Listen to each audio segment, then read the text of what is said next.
Je suis très heureux de vous emmener cette année sur le superbe étang de Chancelade. Je pense que je vais me concentrer sur une pêche du bord principalement. Il va falloir la jouer relativement discret. Hyper content de découvrir un endroit relativement grand, ça fait un peu plus de 100 hectares. Je commence souvent avec des èches un peu différentes pour essayer de trouver sur quoi je peux toucher le plus rapidement. Le vent commence à souffler comme on le voulait, donc ça se passe comme prévu. Je sais qu'en fonction de comment je vais me positionner, je vais pouvoir aller chercher 5 mètres de plus ou un petit peu moins. La discrétion et le fait de faire le moins de bruit possible sur l'eau, ça joue systématiquement en notre faveur. C'est la première fois que je fais une miroir aussi courte mais aussi haute, je crois. Yes!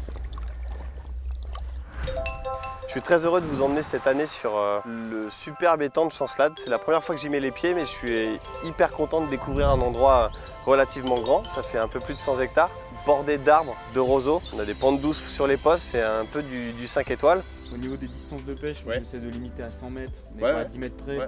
Mais bon, voilà, ça c'est surtout pour les carnassiers et puis après pour tout le monde. Du vin, honnêtement, à 60 mètres, vous pouvez. C'est ça. Il y a l'air d'avoir vraiment un très beau cheptel, c'est ce qui m'a intéressé un peu de base. C'est pas quelque chose de très connu pour l'instant. Il y a l'air d'avoir une quantité de poissons de plus de 10 kg, 10-12 kg qui est quand même relativement très importante, quelques très grosses têtes aussi.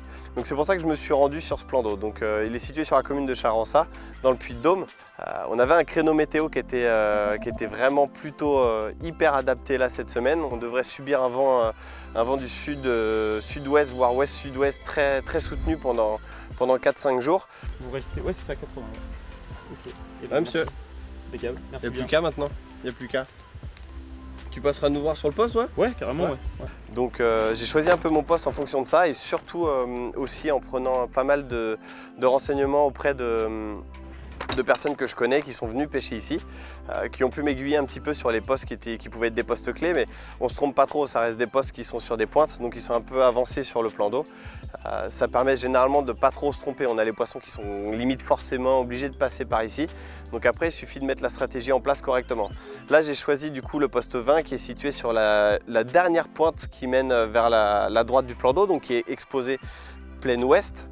Du coup, c'est la berge est, donc elle est exposée au vent d'ouest. Donc vous l'aurez compris, le fait que le vent tourne là et qu'il est orienté maintenant sud-ouest, voire ouest-sud-ouest toute la semaine, ça peut vraiment jouer pour moi. C'est-à-dire que j'ai peut-être 20 hectares grand maximum de plan d'eau, tout le reste est avant. Beaucoup de poissons risquent de se concentrer par ici. Donc il y a beaucoup de personnes sur le plan d'eau quand même. Il va falloir la jouer relativement discret. Contrairement à ce que je peux voir pour le moment, c'est que je vois beaucoup de personnes qui s'amusent à aller en bateau, faire beaucoup d'allers-retours, de choses comme ça, aller tendre des repères avec des bouées, des espèces de cordes, des choses dans le genre. Je pense que je vais me concentrer sur une pêche du bord principalement, clipper, lancer hyper précis avec un amorçage assez éparse pour faire nager les poissons et essayer d'en concentrer une quantité assez importante. Vraiment le but ça va être de construire la pêche comme ça, c'est-à-dire qu'on va faire une zone où les poissons vont pouvoir nager, pouvoir poser les 3 cannes dessus et essayer d'enregistrer des départs les uns derrière les autres si on peut. Je suis hyper excité de pouvoir lancer les cannes parce que c'est vrai qu'il y a beaucoup de choses qui nagent ici, beaucoup de belles têtes, donc si on pouvait en mettre une belle au sec assez rapidement, ce serait vraiment hyper chouette. Donc là je suis en train de sonder le poste pour définir à peu près ma distance de pêche. J'ai pas envie de pêcher très loin parce que je veux que ce soit confortable, je vais pouvoir amorcer au cobra assez facilement. Il faut prendre en compte la météo dans les prochains jours aussi parce qu'on va avoir un vent qui risque de souffler jusqu'à 60-70 km/h, on a vu je crois de travers, donc il faut prendre en compte que lancer ensuite avec un vent de travers, ça va forcément diminuer un peu ma distance de lancer. Donc si je suis en train de chercher une zone à peu près à 70-80 mètres du bord d'ici, donc du bord là-bas ça fait du 90-100 mètres grand maximum. Pour le moment en fait tout ce que j'ai pu trouver, sonder, ça reste de la vase qui est pas très qui est pas très liquide, pas très molle non plus, donc c'est pêchant dessus. Au pire des cas de toute manière je vais moi mettre des montages hélicoptères avec le baline qui va être un peu plus haut que le plomb. Ça va permettre, même si le plomb s'enfonce un petit peu, d'avoir le baline qui vient se poser par-dessus. Du coup, j'ai pu m'en apercevoir en interchangeant aussi les plombs. J'ai commencé avec un plomb qui me permettait de gratter le fond, donc le plomb à sonder avec les picots. Donc lui me permet de vraiment gratter plus fort le fond. Et j'ai pu m'apercevoir où la vase commençait à devenir plus molle et plus galère pour pêcher dedans. Et ensuite j'ai affiné, j'ai lancé un tout petit peu plus loin avec le plomb en forme distance comme ça me permet de pouvoir aller du coup chercher un petit peu derrière le spot, continuer à sonder et à racler. Donc là on s'aperçoit que quand ça tombe, le plomb ne s'enfonce pas tout de suite énormément, donc ça glisse ensuite. On a des petits ralentissements, donc ça montre simplement que c'est un mélange de sable et de vase. J'ai remonté aussi un peu de feuilles, donc je sais qu'il y a un dépôt sur le fond, avec tous les arbres autour, c'est pas étonnant. Donc il va falloir pêcher avec des choses qui vont venir se poser doucement sur le fond. Et je ne vais pas hésiter, je pense, à utiliser pas mal de liquides aussi, des liquides très attractifs pour marquer le fond, pour empêcher la vase de s'imprégner sur les bouillettes, parce qu'on sent souvent, je m'amuse souvent à sentir rien que les plombs ou les choses comme ça pour voir l'intensité de l'odeur de la vase. Ici ça va, elle ne sent pas trop fort, il y a des endroits où ça sent énormément fort, donc là il faut vraiment booster énormément les appâts. Ici non, pas trop, donc je vais juste simplement marquer le fond, histoire que la zone soit nappée, et ensuite je vais arroser au cobra par-dessus avec des bouillettes de différents diamètres pour pouvoir commencer à faire nager les poissons sur la zone et ensuite lancer mes montages dessus. On associe souvent les air dry bags aux bouillettes fraîches, mais vous allez voir que là, même sur une partie de pêche comme celle-ci, où j'utilise des high impact, donc des bouillettes qui sont prêtes à l'emploi et avec des conservateurs, il a un rôle hyper important dans le sens où je dois faire sécher mes bouillettes si je veux pouvoir les lancer au cobra à des distances assez importantes. Elles sont tellement digestes qu'elles sont relativement molles. Donc là, le fait de les faire sécher comme ça dans l'air dry bag pendant un petit moment, même si ça sèche que 24 heures, ça va me permettre de pouvoir gagner un tout petit peu plus en distance, et avec le vent de travers, ça va être hyper important.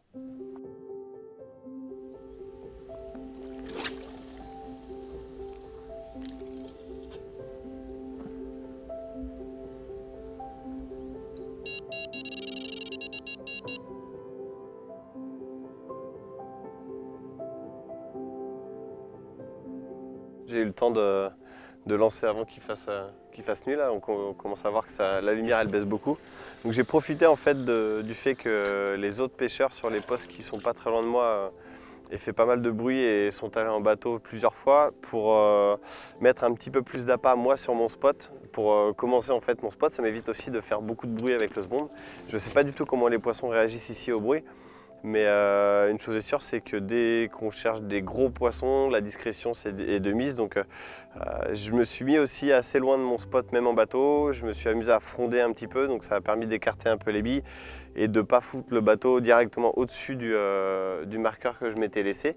Et comme ça m'a permis de mettre 2-3 kg de bouillettes maximum sur la zone.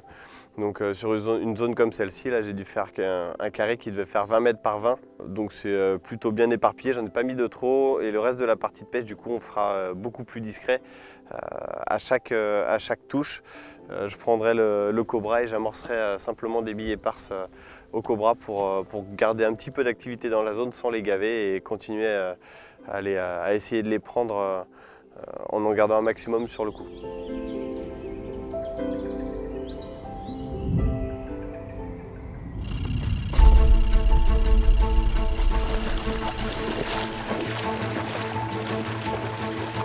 Bon, ça doit faire 2 heures que ça pêche.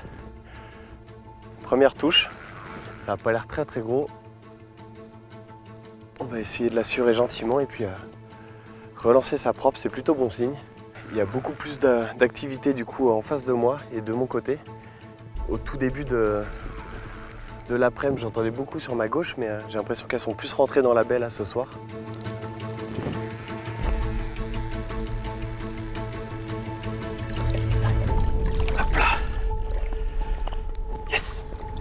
Un joli poisson d'un peu moins de 15 kg pour entamer le bal.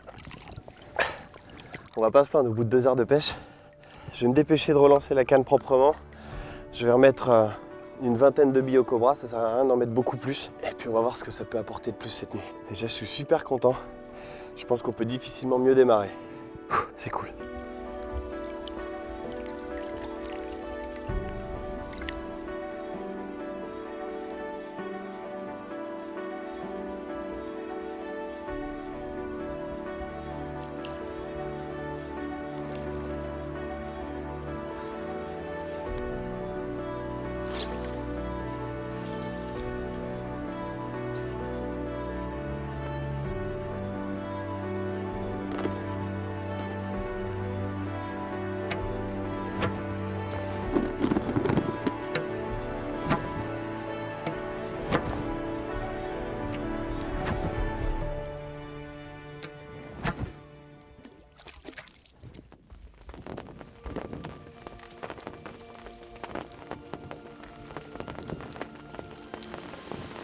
Bon, on a un petit peu de malheur dans notre bonheur, c'est que ce matin, on a pris une averse.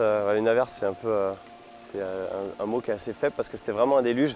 J'ai eu une touche ce matin au petit matin là, sous le déluge complet, il tombait des trompes d'eau. C'était au début du combat, la caméra a pris un peu l'eau malgré la protection, etc. Ça a pris un peu l'eau et du coup elle s'est coupée. Donc on n'a pas voulu insister et poursuivre, donc c'est pour ça que j'ai fait le combat sans être filmé.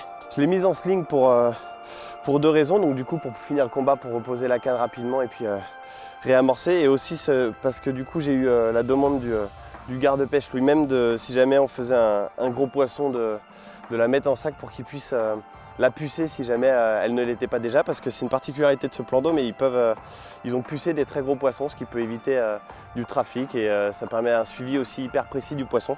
C'est la première fois que je fais une miroir aussi courte mais aussi haute, je crois.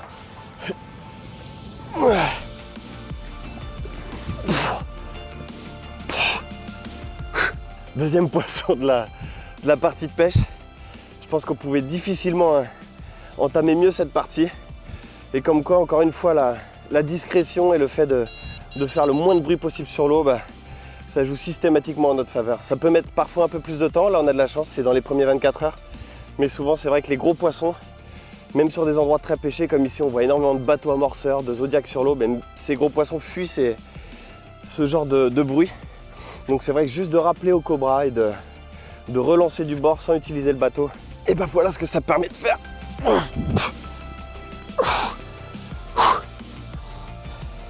Je vais la poser dans le sling en attendant le garde. On fera 2-3 photos et puis on lui rend sa liberté en espérant qu'on a une grande sœur qui viendra là compléter ça.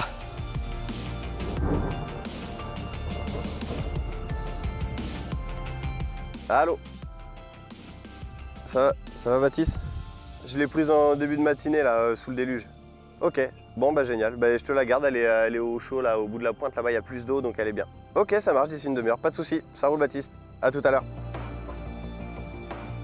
Par exemple là moi je vais te dire elle fait 28 kg machin, c'est toi qui vas le renseigner par rapport. Donc après j'ai un dossier sur mon ordinateur en fait, où j'ai les photos, après je comprends, voilà, et puis après avec le numéro on voit tout de suite ok.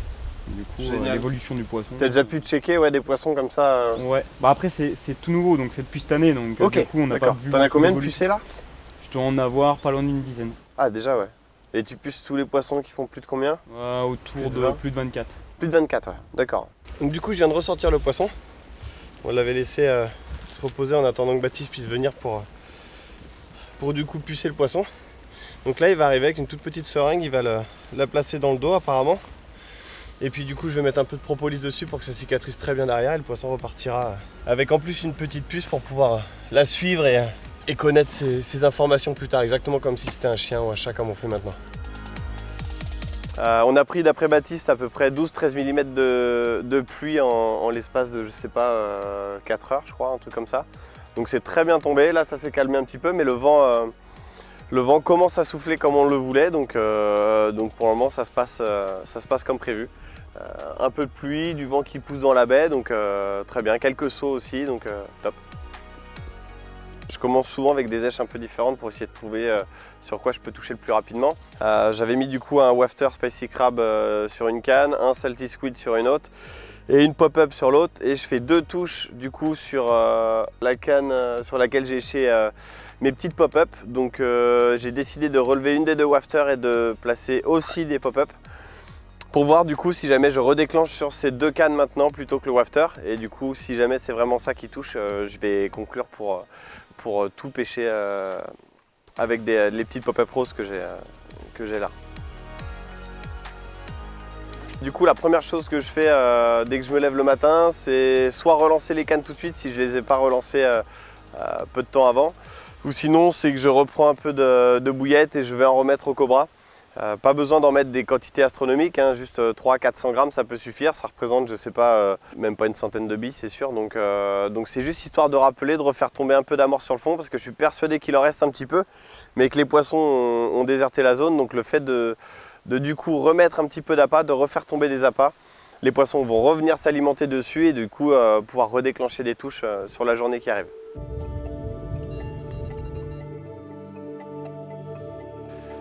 Du coup, je suis assez maniaque et hyper exigeant avec ma précision de lancer parce que quand on pêche du bord et que on veut être le plus efficace possible, il faut être hyper exigeant. Là, j'ai un gros vent de travers, donc ça me complique un petit peu la tâche.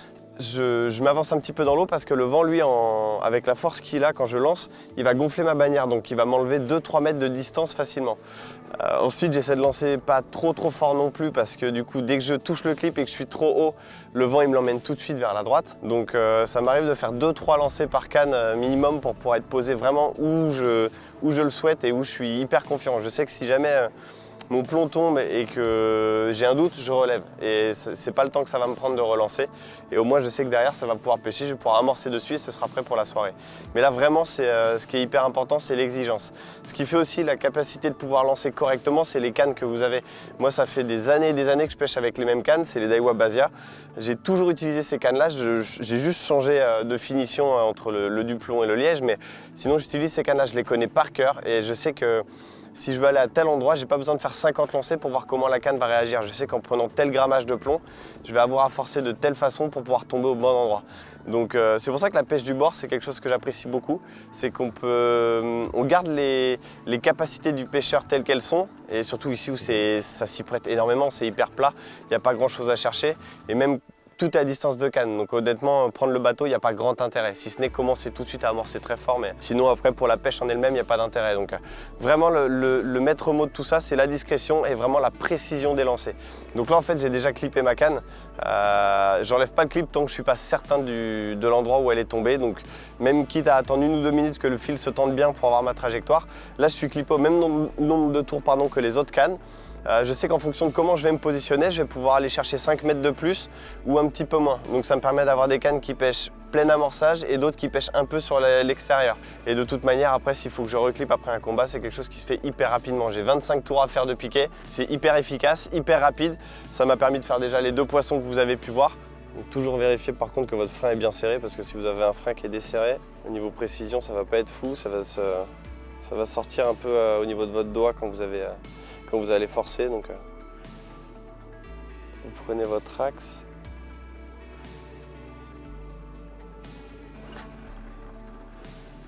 Ça devrait pas être mal. On touche le clip et on accompagne. L'avantage c'est qu'en plus vu que le fond est très mou, c'est pas du caillou. Donc du coup j'aime pas ne pas sentir le plomb tomber. J'ai toujours peur que le plomb s'enfonce vraiment beaucoup trop et que ça pêche pas correctement. Là je sais que j'ai touché le clip, j'ai accompagné ma ligne jusqu'au fond le plus doucement possible, donc ce qui fait que le plomb s'est bien posé et la ligne est pêchante au-dessus. En plus avec des appâts flottants, je suis sûr et certain de moi que la ligne pêche très bien. Là l'axe il est parfait, j'ai juste à retendre ma ligne et à la poser sur les supports.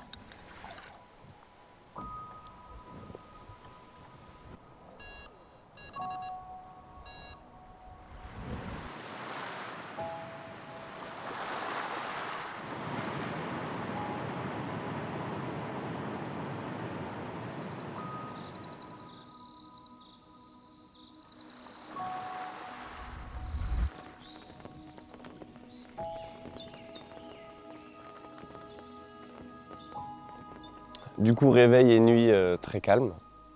J'ai pas eu d'activité du tout, j'ai entendu très peu de sauts.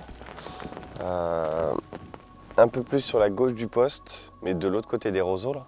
Donc je vais voir si je vais pas aller gratter vite fait pour essayer d'y placer une canne en canne joker, parce que là pour le moment c'est très calme, donc il va falloir que je trouve un moyen de déclencher une touche. Le truc c'est que je sais que c'est pas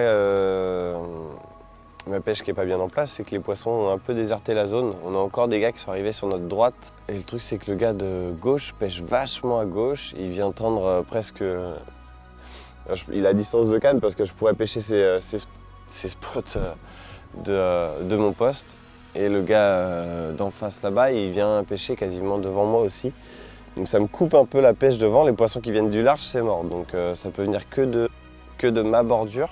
Donc je vais voir, je vais peut-être glisser une canne là dans la journée. Je vais essayer d'aller gratter vite fait, voir si je trouve quelque chose de sympa. Et puis soit avec un sac, soit une canne avec quelques billes autour, histoire d'intercepter un poisson ou deux si jamais il y a 1 ou 2 poissons qui passent. Avant de faire le gros poisson, de toute manière, on avait vu un marsouinage qui était plutôt intéressant juste au-dessus de mes cannes. Donc je sais pas si c'est la grosse carpe qu'on a faite, mais c'est significatif quoi. Là, il n'y a plus de saut. J'ai rien vu du tout, donc on va voir, on va espérer que ça rentre un petit peu, ça revienne dans la zone si la zone reste calme, si tout le monde ne sort pas avec les bateaux toute la journée. On va voir, on va voir.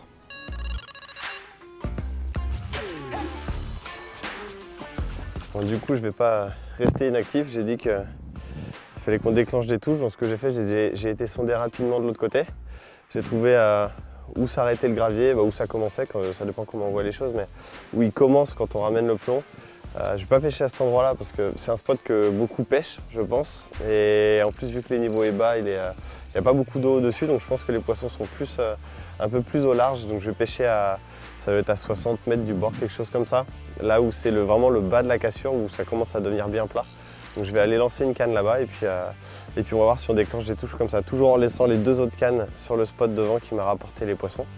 Et on va voir si on peut enchaîner, on peut déclencher des touches du coup sur l'extérieur du poste comme ça, parce qu'ici je suis très enfermé, de l'autre côté moins, donc je vais tenter ça de l'autre côté. On va mettre une canne là-bas en mode pirate et puis on va voir ce que ça peut donner.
Je m'y attendais pas trop, c'était devenu calme depuis 24 heures. C'était assez étrange, mais c'était peut-être dû à la pression de pêche qui a un peu augmenté, il y a des gens qui sont arrivés. Du coup, pleine journée, là il est midi, une touche en plein jour. Ce qui est assez étonnant, c'est que la deuxième canne s'est tendue au même moment. On va essayer de finir le combat gentiment. Ce qui est assez cool, c'est que j'ai choisi de pêcher en nylon assez gros, en 40 centièmes, pour ne pas avoir peur de tirer un peu sur le poisson si jamais, comme là, si jamais c'était assez lourd. Et puis je pêche pas très loin, je vous dis, je pêche à peu près 80 mètres, donc j'avais pris deux jeux de moulin au final parce que j'ai qu'un jeu de bobine sur mes Basia. C'est du 28 centièmes, j'avais ramené ça au cas où je devais pêcher très loin. Et au final, quand je vois la distance de pêche des autres pêcheurs qui eux pêchent très loin de leur poche, je pense qu'ils sont au minimum tous à plus de 100 mètres. Moi j'ai pas besoin, je pêche à 70-80 mètres à peu près, donc en 40 centièmes ça va super bien. J'ai pas besoin de mettre de tête de ligne ou quoi que ce soit, je peux lancer assez fort, mettre un plomb un peu plus lourd pour l'autoferrage et puis pour la précision lancée toujours, parce qu'avec le vent de travers là, j'ai toujours le vent très soutenu qui vient de ma gauche. Le fait d'avoir un plomb plus lourd, ça permet de lancer précisément.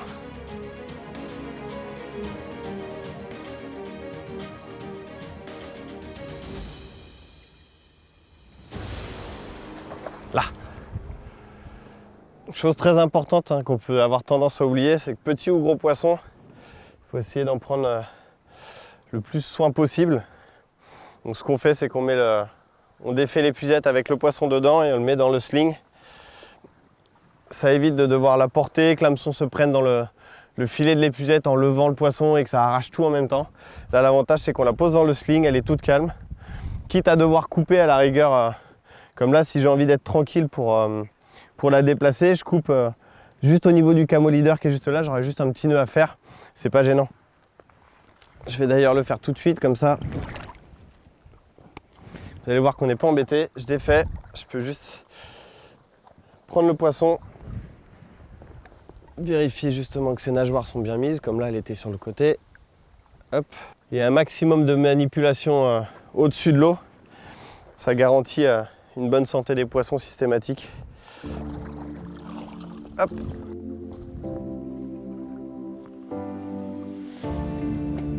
Donc c'est un petit poisson, mais on peut s'apercevoir qu'il elles se nourrissent quand même vraiment franchement parce que le spinner il est pris relativement loin.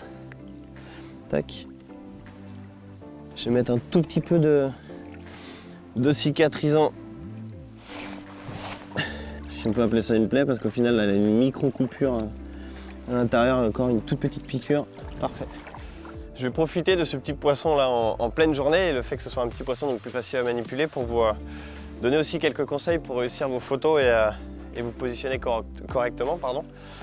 Déjà de base, je laisse toujours un sling sur le tapis, ce qui permet de pouvoir, quand on arrive, on dépose le poisson avec et quand on va le remettre à l'eau, ça évite de devoir reglisser un sling dessous, etc.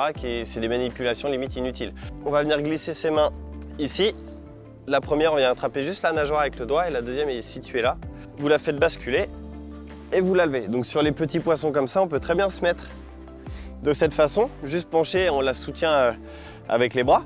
Après, si on est plus à l'aise sur des plus gros poissons, on peut très bien le faire aussi, mais c'est vrai que comme sur le gros poisson que j'ai fait avant, on est un peu plus à l'aise en posant un avant-bras un peu sur le genou, sans avancer le poisson, toujours pas, mais vraiment juste on lève le genou et on vient poser l'avant-bras dessus. Ce qui fait que là on est soutenu et ça permet d'avoir sur des poissons de plus de 20 kg où souvent la tête est vraiment très lourde, d'avoir un maintien. Non seulement c'est sécurisant pour le poisson et en plus c'est plus confortable pour vous, ça vous permet de pouvoir faire votre séance photo plus rapidement. Voilà, vous prenez ensuite vos quelques clichés et puis n'oubliez pas de l'arroser si jamais vous voyez qu'elle est sèche. Évitez de la coller contre vous, on s'en aperçoit sur les brèmes quand on les prend à la main, etc. et qu'on leur enlève le mucus. Je sais que c'est compliqué sur certains gros poissons mais faites au mieux et faites le plus vite possible pour pouvoir leur rendre leur liberté assez rapidement.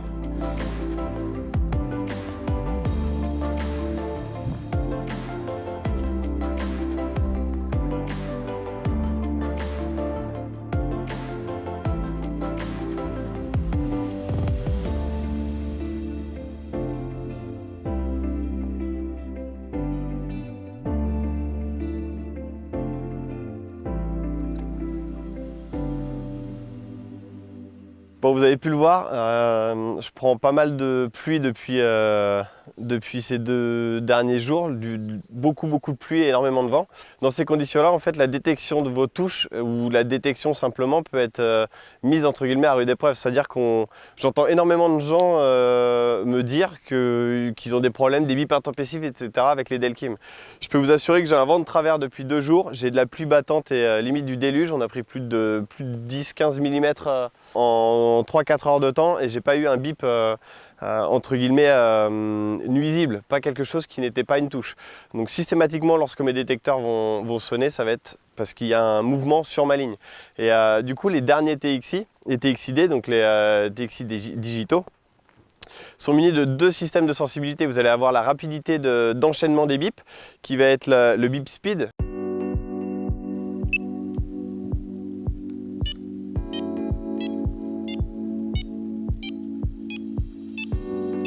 Donc là, ça va permettre de pouvoir déclencher et d'interpréter entre guillemets la rapidité du départ. Soit on le met lentement si on veut attendre que ça déroule vraiment très fort sur un endroit où il y a des grosses déroules, ou sinon on se le met plus rapide si jamais on veut être vraiment alerté très rapidement et être au taquet, avoir une grosse poussée d'adrénaline à la moindre petite touche. Là, je suis réglé à peu près au 6e niveau sur 8 pour la rapidité des bips.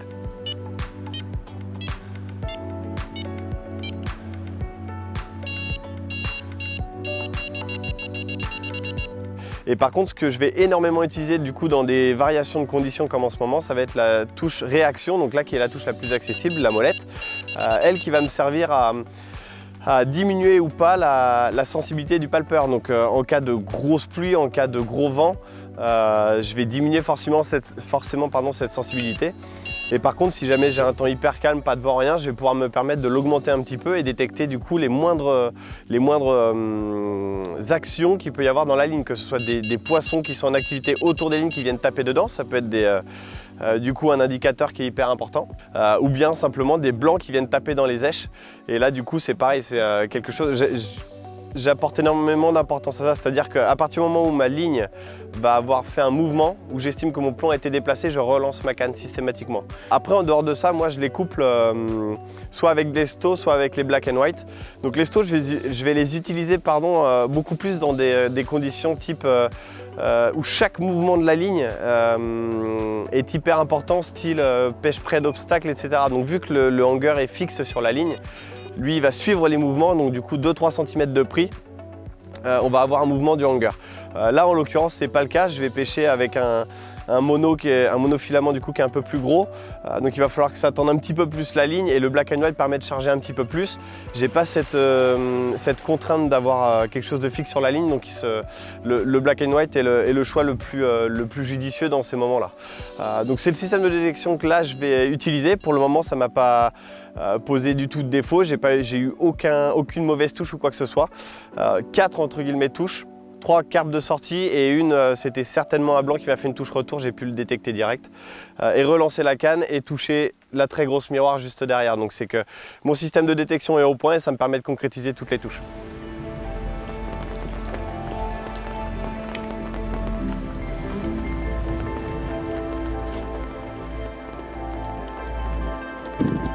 Bon, je profite d'une petite accalmie au niveau du vent. Donc ici de toute façon pour faire assez court, hein, j'ai choisi les seules billes carnées qu'on a dans notre gamme, les Spicy Crab et les Salty Squid. Ça me permet d'avoir 2 bouillettes carnées sur le fond, une qui est plutôt sombre, qui nous réussit partout, et l'autre la Salty Squid qui est claire, qui va bien comment dire, contraster sur le fond. Donc le but n'est pas de les gaver complètement, je ne mets pas beaucoup d'appât, mais c'est vraiment qu'elles se nourrissent un petit peu. C'est la grosse particularité des High Impact, c'est que c'est des bouillettes qu'elles assimilent très rapidement. Les Salty Squid, j'en mets beaucoup moins, j'en mets juste quelques-unes, ça va permettre de faire quelques touches pour attirer la curiosité des poissons. Pour les poissons qui n'étaient pas enclins à se nourrir de base, si ça peut attirer un peu leur curiosité, et les déclencher justement sur des touches un peu plus hasardeuses. Donc c'est pour ça que je pêche aussi avec des appâts fluo au bout des cannes. Mais c'est les billes que j'ai choisies là et pour le moment ça fonctionne plutôt pas mal par rapport aux résultats que j'entends sur tout le plan d'eau. Donc je continue comme ça. Je vais redispatcher un petit peu d'appât et puis on va croiser les doigts pour cette nuit.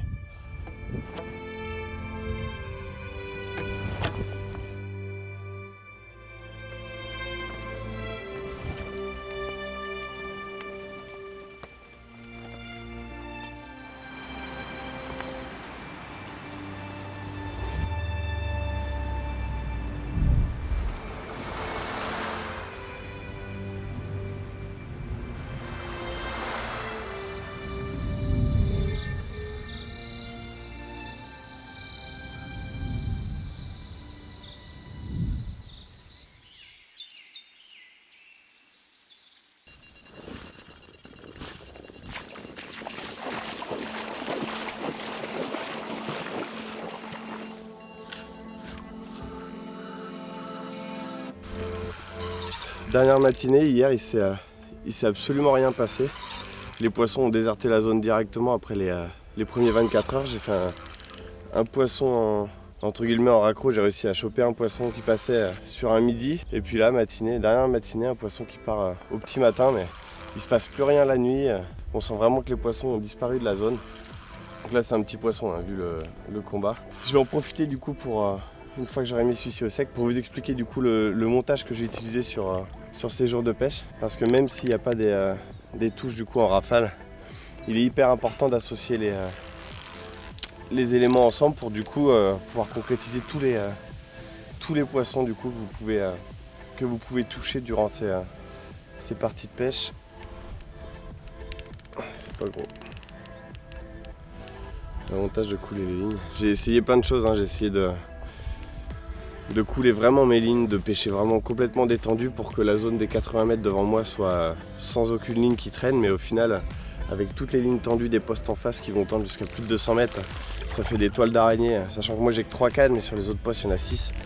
Compliqué pour faire du gros rendement, donc on va pas se plaindre, hein. On a un très gros poisson dans l'eau, je pense que c'est le plus gros poisson qui est sorti sur la semaine. Donc là encore une fois la discrétion elle a été de mise, hein. C'est le fait d'arriver rapidement, de se mettre en place sans trop utiliser le bateau pour pas faire fuir ce genre de poisson.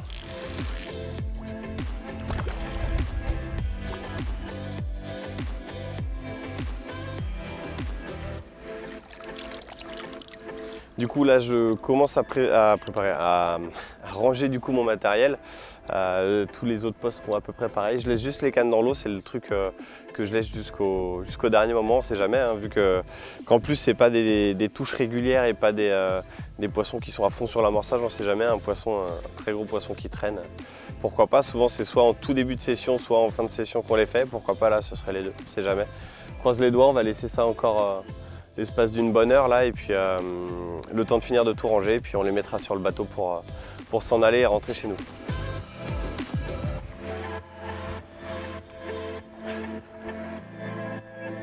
Lorsque vous avez très peu de touches sur 5, 6, 10 jours, vous enregistrez, je ne sais pas, même pas 5-6 touches, il faut qu'absolument à chaque fois vous puissiez ramener le poisson et le mettre dans l'épuisette.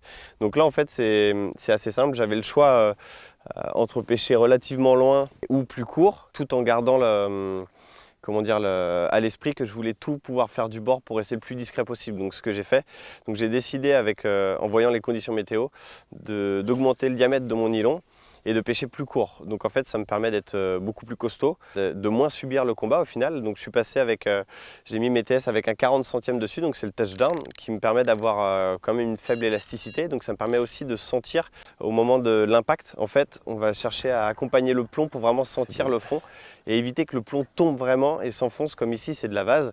Donc on va éviter de le laisser tomber et de s'enfoncer le plus possible dans la vase. Moi ce que j'apprécie c'est vraiment de contrôler la descente et de le faire se poser, que le baline vienne se poser ensuite proprement. Donc le corps de ligne, j'ai pris le touchdown pour cette raison-là, en 40 centièmes, donc ça me permet quand même de pouvoir atteindre des distances de lancer de plus de 80-90 mètres hein, sans problème, même avec un vent latéral. Ensuite c'est très simple, j'ai été simplement nouer un camo leader, donc là camo leader clear qui va se confondre parfaitement sur le fond. Pourquoi un camo leader? Parce que le lait de corps est interdit ici. Là ça va être la version hélicoptère.